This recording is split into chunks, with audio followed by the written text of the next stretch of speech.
The information and opinions expressed by the guests or host of Health Thyself do not necessarily reflect the views of WBFY Community Radio or its license holder, the City of Belfast, or should be taken as medical advice or a health provider-patient relationship. WBFY Belfast Community Radio presents Health Thyself, a show about health and well-being. I now present Dr. Michael Hausman. Hello, this is Dr. Mike, and this is Health Thyself, a show about health and wellness on WBFY 100.9 FM, our Belfast Community Radio. And we have the privilege and honor to have Dr. Zev Myerowitz with us today.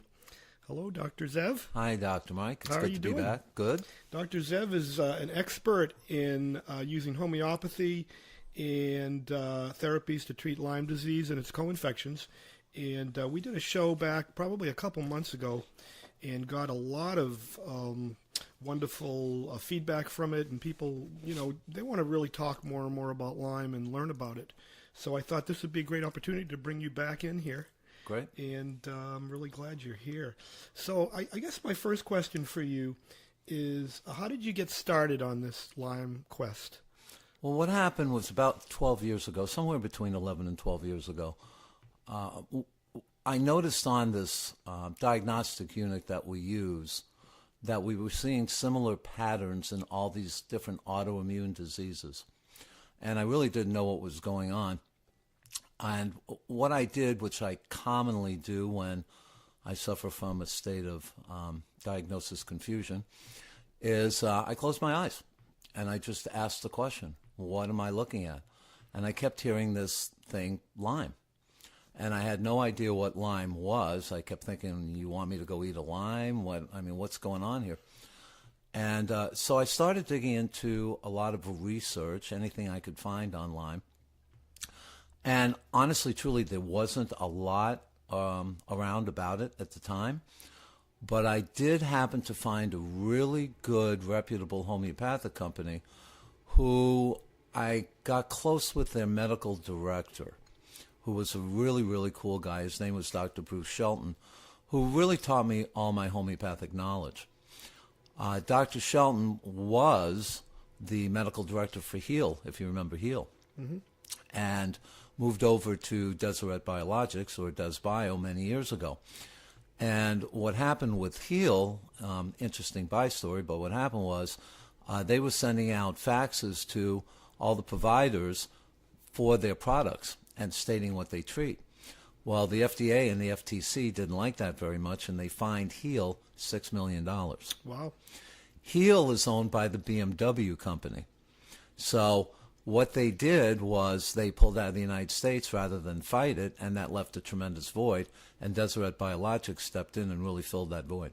So you got some of your original knowledge from Dr. Sheldon as far as some of the remedies that they were working on developing? It's they have over 310 different types of remedies, but he's the one who got me educated in their remedies. Single homeopathy or constitutional homeopathy I'd been using for 40 years. I see, which is one remedy for a particular problem. Correct. Single dose. These are more of a complex homeopathy with many different formulas in one formula to achieve the purpose you want to achieve, such as the series kits. Right. And so how did your treatment of Lyme evolve from there? Well, we started with Borrelia and Babesia. Okay. Okay? You have to start somewhere. And we were really seeing cool results coming from it. And then we branched out into all the different co-infections that exist, which is 20 plus co-infections, putting aside all the other things that go wrong that involves the multi-complexity of treating Lyme disease. And what kind of symptoms were you seeing people come in with? Like, what were the kind of patterns? I know you mentioned the immune system, but what kind of things were you seeing that seemed to form a trend? Well, they were all the autoimmune diseases which involve MS, multiple sclerosis, ALS, Alzheimer's, rheumatoid arthritis, fibromyalgia, type 1, type 2 diabetes, hyperthyroid, which is classic in Lyme. So you feel like those may all be related to Lyme? it's been our experience now over the last 10 years that most of them are related to Lyme. Now, I was reading a recent study where they were autopsying and looking at Alzheimer brains Right. from patients that had Alzheimer's and had died from it, and they found the Lyme spirochete in a fairly high percentage of them. It was 70% in Alzheimer's patients and 90% in MS cases. So that's a pretty high percentage. Yep. So it could be that a lot of these brain diseases could be really infective based. Absolutely, and specifically, you're looking at babesia and you're looking at Rocky Mountain spotted fever In the brain. in the brain. So what are some of the other symptoms that people were walking in with? As far as, did all of them have rashes? Were there people that were having unexplained fevers, fatigue? What kind of symptomatology were you seeing? Well, if you look at the development of Lyme and what it was meant to create, the three top symptoms are fatigue, migratory joint pain, and brain fog. Okay. Those are the three top. Now, on our website, we list over 120 different conditions that come from Lyme, but some of the more common ones are becoming very angry easily, anxiety, depression, digestive issues, of course, skin rashes, colon issues. Brain fog, again, is the real big one. Skin issues are more prevalent in people with Bartonella and people with Rocky Mountain spotted fever. Those are specific for skin issues, but more common is pain in the soles of the feet, which is Bartonella. Gut issues, especially leaky gut syndrome, which can be either babesia and or Bartonella. So these are some of the more common stuff that come in. But there's everything. I mean, I've seen every condition on the planet directly related to Lyme almost, because the only reason we know that is as we proceed in our treatment and we start getting rid of these bugs, these symptoms start dissipating. When we recheck our patients every month, we have a checkoff list that of symptoms that they check what they have, and every month that goes by, it gets less and less and less and less and less. Now where diagnosis is difficult based on blood work, because the blood work, I guess at best, can be 30% accurate, and these organisms have a way of turning off the immune system, so sometimes antibodies don't show up. Right. What are some of the other ways? I mean, do you feel like diagnosing strictly by symptomatology is the way to go? I know you've got some special instruments. How do people find out if they do in fact have Lyme, since the blood work isn't always conclusive? Right. There are, again, if you go on our website, we have 22 reasons why the blood work is inaccurate. Okay. But differential diagnosis, when we talk about, in 5 minutes, you should be able to look at a patient and see if they have Lyme. Okay. Okay. One, they repeat themselves every couple of minutes. They'll say the same thing over and over and over again. They're usually quite angry. Okay? So you've got the brain fog, you've got the anger. You can see the fatigue level in their eyes. And then the next big question is, do all your joints hurt? Everyone says yes. Right away there, So you're starting to think you're starting to think. at this point Right. something systemic. But I rely on two types of testing. I rely on classic traditional Chinese medicine technology, which is used highly in China and used highly in Taiwan. And then I rely on German EAV testing, similar to what you do, for matching up specific homeopathic remedies to determine whether the body wants it or not. If the body wants it, they have it, the condition.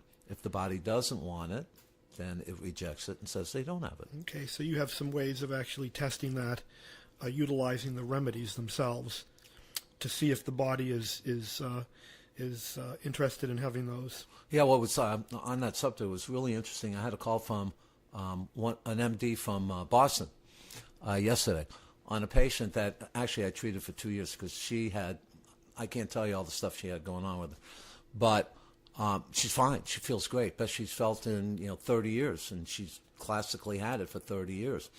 And so the MD calls me up, and the MD says, I don't understand the blood work. She ordered IGeneX testing, and which I thought hilarious, but I looked at it and I said, the patient has no positive bands for antibodies, especially 31 and 34.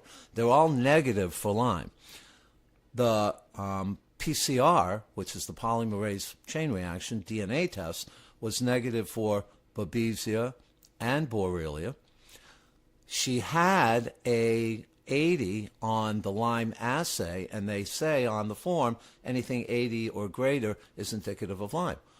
So the patient's, so the doctor is saying to me, does she have Lyme or doesn't she have Lyme? I'm like, she has no antibodies. She can't have Lyme. Then why is this at 80? I said, because the Lyme assay, which is the first test they always do, is never accurate. It's either going to be totally wrong or even more wrong, because you'll get a false negative or a false positive. Mm-hmm. In this case, it's a false positive, because you cannot possibly have Lyme if you have negative antibodies and negative DNA. Okay. Which I showed her clear of Lyme when I sent her back to her MD. And so the MD actually thanked me and said, boy, you know a lot about Lyme. And I said, well, I've been doing it for 12 years. Yep. So you said that there was a possibility that Lyme was engineered. You mentioned that just a moment ago. And I know I've recently read a little bit on this. There's a book out called Lab 257, I believe. Lab 257. And it reads like a spy novel. I mean, there's Nazi scientists in there. There's experimentation on animals. There's some tick research they did. An island off of Lyme, Connecticut, called Plum Island, where they had actually experimented with germ warfare. There's some people that feel that the Lyme organism, even though it's been around for a long time, may have been genetically engineered. There's also another book called The Plum Conspiracy, if you can get a hold of it, written by people this is that something out of a spy novel. Is this? You think there's any truth in this? That Lyme may be something that that may actually be modified by humans? You know, years ago I wouldn't talk about it until all this new research has come out, which is why I for really, fear of your life, or well, yeah, actually. You know what's happened with the alternative care docs over the last couple of years. So let's go back about 8 months. I was watching this great show on the History Channel, and they were talking about Hitler infecting hundreds of thousands of mosquitoes with malaria. He wanted to drop that on England. London. That's right. That didn't work because it was too cold and the mosquitoes died off. They died, but he did drop it on Italy. Because when the people rose up against Mussolini and Hitler lost his best buddy, he was mad. Right. So what he did was he did drop them on Italy, and over 100,000 people died. But the way he assured doing that was he blew up, I don't know, they're not called aqueducts, the pumps in Italy that pumped out the water out of the fields that flooded. And when he blew them up, they flooded again, perfect, haven for malaria, and over 100,000 people died. So taking that in order, we can go back to what we kind of knew but never said years ago, which was Lyme was, this form of Lyme was actually invented by Nazi German scientists under the direction of Joseph Mengele. He was the butcher doctor of the Holocaust death camps. And we brought Dr. Traub or Taub over? We brought some of those scientists here to help us. Well, what happened when the war ended is 50% of the scientists went to Russia. Right. 50% went to Plum Island. Plum Island was on the north shore of Long Island, 10 miles due south of Lyme County, Connecticut. Right. In 1974, this got released. Nobody knows if it was on purpose. Nobody knows if it was by accident. But within a few short weeks, all these young kids in Lyme County, Connecticut, were coming down with what they thought was juvenile onset. It was like a rheumatoid arthritis. Exactly. They have closed that facility because, too many people found out about it, and of course the books have been written. It's now been moved to Kansas, and it's called the U.S. Department of Homeland Security. Department of Agriculture's Agrimony and Biodefense Facility. Right. So, again, a lot of this is sort of conjecture, but do you think it's possible that they were experimenting with diseases to be potentially used in biowarfare? Let's give a little more scientific fact as of recent before I answer that question. Okay. German scientists came over here and gathered a whole bunch of East Coast ticks. And they brought them back to Germany, and they were miraculously able to break down the Borrelia spirochete genome. Now, the average bacteria on the planet has 6 to 15 genes. Syphilis, which is another spirochete, has 30. These guys have 600. So they have a very complex, very evolved genome. Which means they had to be made in the lab. I'm not the only one saying that. Some of the experts around the world, like Dr. Klinghardt, and all say the same thing. Okay? So what does that mean for our immune systems? Well, what happens, because the immune system can't recognize the bacteria, I mean, I marvel at its creation, as sick as it is. The immune system, after 2 months to a year, creates antibodies towards anything it can think of. Okay? When it does that, now you have a depleted immune system because it's basically dragged down, but you have an autoimmune response. So is that the cause for all these recent, in the last 15, 20, 30 years, this rise in autoimmune disease? Right. So in other words, the immune system, because it's having difficulty recognize it, just goes full-blown and starts attacking itself? It goes full-blown and starts attacking itself. Mm-hmm. It doesn't know what else to do. So, but they have found Lyme spirochetes going back literally thousands of years. Absolutely. But are you saying that those weren't genetically as evolved as the ones that are present nowadays? Yeah, this Lyme is a genetically modified organism. That ring a bell? You ever heard of Monsanto and genetically modified organisms? Mm-hmm. 23... Like a GMO? GMO, sure. 23 countries in Europe have banned GMOs. Russia, it's a $5,000 fine to have them there. Right. Mexico just won 2 lawsuits in the Supreme Court against Monsanto and GMOs. So genetically modified organisms are not a new thing. They've been around for some time. Right. But they were trying to develop something. The U.S. was trying to develop their biowarfare because they were afraid Russia was going to do the same. It was kind of like a Cold War reaction. Yeah, I'm pretty good at facts, but I'm not so sure on that one. I always thought it was because they were really trying to unleash something on the troops that would render them useless to help them in the war. Mm-hmm. Of course, we invaded June 6, 1944. The war was over a year later. I don't know if they really had time. But, there's another theory, and that's that in 1946, a boatload of furs came from Russia and to the Philadelphia port that were tick-infested, theoretically, with Lyme. And it spread from there.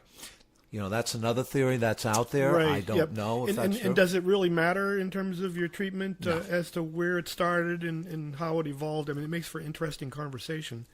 But does it really matter from a clinical point of view? No, not at all. Okay. So basically, there are certain things that I guess we were taught initially, which may be totally false now, but initially the rash, the bullseye, how important is that? Today, not really very important. It's only in 25% of the cases. People get so sometimes there can be no rash at all. Sometimes there could be no rash at all. The classic sign to an initial infection is you have a high fever, feel like you have the flu, and you have pain, aching in all joints, which resolves within a week or two. That's the bite phase. Then you go into dormancy phase. Nothing happens for a while these guys are multiplying. Once they get into their gig going and they're all happy, and then they go into what's known as the full-blown phase, and that's when all heck breaks loose. So they have the ability to also to insist as well, don't they, as far as going into a kind of like a dormant phase? Absolutely. Yep, so they can actually... And while they're doing that, what they're doing is they're grabbing onto the heavy metals in your system, which are aluminum and mercury and so on. And they also latch on to your iron and your manganese and magnesium. And using all those materials, they create an armored shell around them because they're trying to build a protection, just like a moat around a castle. Same kind of thing. So making it harder for the body to get to them? Making it harder for antibiotics to get to them. Yeah, as well as white blood cells and the phagocytes and things that would typically recognize and kill them in our own bodies. Correct. But the one thing I will say about antibiotics, especially doxycycline, amoxicillin, and so on, they do lock down the load. What that means is they decrease the amount so the patient feels better. The problem is the second they stop taking them, and it could be 3, 4, 5 years of antibiotics, it comes back in full-blown force. I see. In modes of transmission, another kind of interesting subject. There's some talk nowadays that it may be sexually transmitted. They've found it in mother's milk. Yeah, ticks, spiders, mites, fleas, saliva, breast milk, sexually transmitted. Okay. Okay. On top of that, I was reading a really great article a couple of weeks ago. They now have really good research that Lyme changes your personality. What does that mean? You will do things that you normally wouldn't do. Such as? Cheat in your marriage. Mm-hmm. Things that your brain would never consider doing goes out the door. Mm-hmm. And so do you see a lot of that in your practice as far as people with Lyme having I've seen personality disorders? Personality disorders, absolutely. Yeah. I really don't ask about the stuff we just talked about. It's none of my business unless somebody asks me. Right. But personality changes, absolutely. I mean, the spouse will say, he's not the same, she's not the same. I don't know who this person is. Mm-hmm. I mean, I've actually had people come in yelling and screaming at each other at the top of their voice. The anger that goes with Lyme is phenomenal. Mm-hmm. And how long is your treatment program? I mean, what's a typical treatment program for treating Lyme? I mean, does it vary from patient to patient? Is it something that you can tell a patient, you know, you're going to start to see changes in X amount of time? Does it depend on their immune system? Mm-hmm. How do you, when people say, how long is this going to take, doctor? Right. So over the 11, 12 years that we've been doing this, we put together 4 different principles. One is you have to build the immune system. That we do in the first month. If you do more than that, it can actually backfire. Okay. 2, you have to get the immune system, Th2 component, B lymphocytes of the immune system, to recognize the bacteria before it can do its job. Understand this is man-made. Number 3, you need to knock down the inflammatory response or the cytokine production. Number 4, you have to build antibodies and create a passive immunity for the rest of their life. Well, I've never had anyone come back with Lyme, even if they got bit again. They may get a different co-infection that we didn't treat them for, but anything we treated them for, they never got back again so far. The process is 28 weeks. Okay. 7 months. Okay. After that, normally we check, make sure everything is dead, and then we put them on an 8-week detox program. And the reason you have to do that is the immune system literally at this point says, I'm confused. I know this is dead, but I'm detecting something's there. It's still trying to fight something. It doesn't. Now, is that because there's dead organisms present? Dead or? protein debris. Okay. Okay? So you have to get the dead protein debris out of every organ of the body. And our detox program is designed to do that. When I say 28 weeks of active treatment, that's never failed. In terms of the detox, some people are done after 8 weeks. Mm-hmm. Some people might have to go a second 8 weeks. Mm-hmm. I personally had to do 3. So you had Lyme? I had horrible Lyme. You did? Horrible. What was that like for you? Well, do you remember the tick bite, or was it... spider bites. It was a spider bite, okay. You got bit by a 15 spider. of them. You got bit by 15 spiders? 1985. Okay. Came down with Bell's palsy in 2000 on my right side. Didn't know much about Lyme then. Treated it with acupuncture and herbs. Got over it in 3 weeks. Okay. 2014? Yeah, I think it's 14. Come down with it on the left side. Much worse Same than thing with Bell's palsy. Okay. Checked myself for Lyme. Everything was there, the co-infections, all that. Started treating myself, and I got over the Bell's palsy in 9 days. Okay. At my worst, I went by the grocery store 6 times one day, and I had no idea where I was going. So that's the mental fog. That's the brain fog. Okay. Yeah. And so this is part of what kind of got you started. You had your own personal experience with helping yourself. I think I was led there. Mm-hmm. Because obviously I had it never knew I had it. It was going to rear its ugly head at some point, and when it did, I was well prepared to treat it. Now, when you say lead there, I kind of sense that you're talking about higher power. Well, which we all recognize in our field anyways. I don't heal anything. I don't cure anything. I'm not the healer. There's only one healer. It's called God. Yep. So basically we're talking about a treatment program that people have to commit to. They have to realize that this is going to take some time. Yeah, because if you only some of the mistakes we made in the early days when we were first starting with this is we thought after 8 weeks that they were okay, good to go, and we found that that's not the case. The rate that these multiply and how long you have to treat them for to completely eliminate them was far greater than 8 weeks. And we came to the 28-week point because at that point we were proving that it was gone with both our testing and with blood work. Now you talk about building the immune system, and what are some of the things that people can do to, or what do you do to build the immune system? It sounds like that's like a phase where is really important in terms of fighting Lyme. There are many different, as you know, many different remedies we can do to build the immune system. One of my most favorite one that I pretty much use with everybody is Wang Qi astragalus, Okay. which is just a fabulous formula to kick that immune system in. But some people need other things, especially timing of the year is important. Okay. Like this time of year, everyone's D deficient, right? So if you're D deficient, what's going to happen? Fatigue and skin problems, and all this other stuff that you have to pump up their, the vitamin D. They're D3. Okay. They're D3, and one of the biggest mistakes people make with D, they go, okay, we'll just go to the health food store, get some D3, and take it. Well, unless you're taking it with the fat, you don't absorb it. So, so you have to be taking it in the right combination with other foods. Correct. Okay. Correct.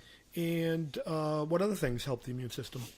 There's all kinds of herbs. So you basically try to find what's going to work for them? Right. Okay. Right. But I'm going to say Wang Qi astragalus is my mainstay. It's the one that you use the most. Yeah, it's the one that seems to work the most. And what do people feel as they're going through this? I mean, obviously, their goal is to feel better. Right. Do they have a worsening before they improve? I mean, what do you generally tell people what to expect in this process?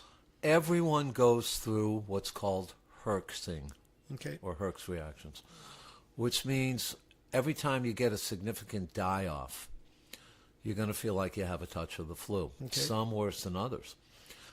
We've had people that are knocked down, dragged out going through it. We have people that go through it really easy. We find the younger you are, the more athletic you are, the easier going through the treatment. The more sedentary you are, the harder it is. Okay.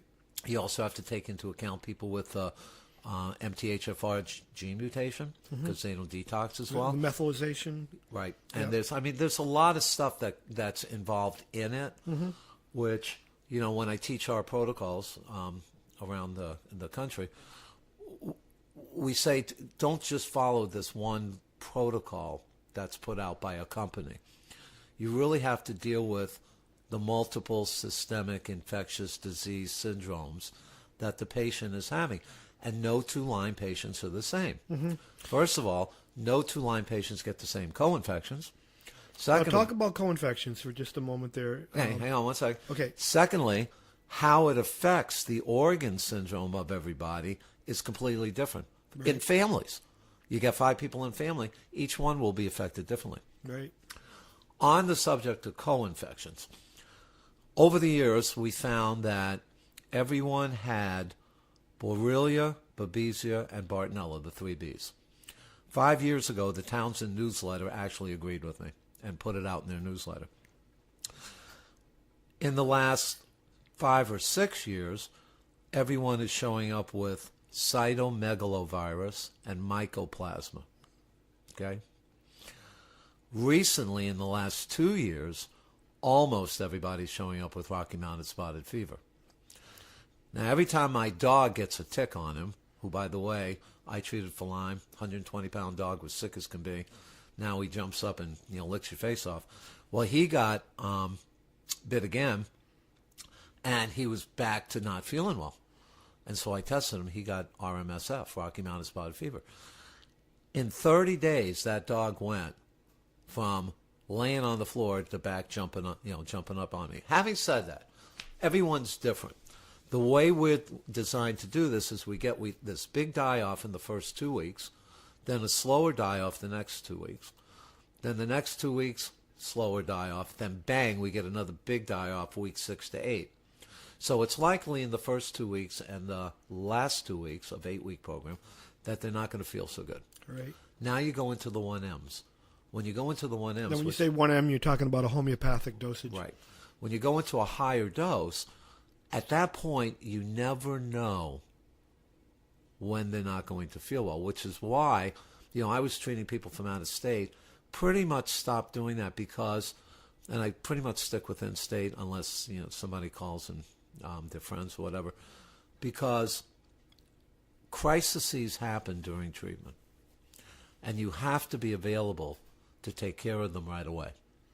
And the only way to do that is be within, obviously, local driving distance for them to do that. It happens. Doesn't happen all the time, but it happens. Yep. Well, we have actually run out of time, believe it or not. It feels like we've been talking just for a couple minutes, but you are just a encyclopedia of knowledge here for Lyme, and we're going to have to probably do at least a good 10 more segments on it. Okay. But thank you so much for joining us. We touched on a lot of new subjects that we haven't talked about before, and thank you for being on our show. Thank you. So once again, this is Dr. Mike. This has been Health Thyself. If you do have any questions or comments, you can send those to healththyself.com, or we're on Facebook at Health Thyself as well. Thanks again.